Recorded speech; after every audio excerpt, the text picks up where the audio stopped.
અમદાવાદના શાહીબાગ વિસ્તારમાં અકસ્માતની ઘટનામાં પોલીસે કાર ચાલકને ઝડપી પાડ્યો। ફોર્ચ્યુનર ગાડીના ચાલકે એક્ટિવા ચાલક મહેન્દ્ર ગોહિલનું મોત થઈ ગયું હતું। અથડામણ એટલી જોરદાર હતી કે એક્ટિવા ચાલક નજીકની રિક્ષાને અથડાયો, જેના કારણે તેનું ઘટના સ્થળે જ મૃત્યુ થઈ ગયું। મૃતક સેલ્સમેન તરીકે નોકરી કરતો હતો અને પોતાના બાળકને સ્કૂલે મૂકવા જતો હતો। રિક્ષા ચાલકને ગંભીર ઈજાઓ થઈ હોવાથી તેને સારવાર અર્થે સિવિલ હોસ્પિટલમાં ખસેડવામાં આવ્યો, જ્યાં તેની સારવાર ચાલુ છે।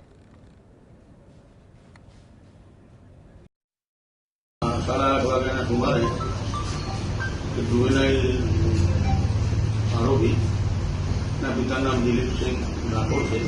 ये पोतानी फॉर्च्यूनर गाड़ी लईने सरदार स्मारक पासेથી પસાર થતા એક્ટિવા ચાલકને એક્ટિવા ચાલક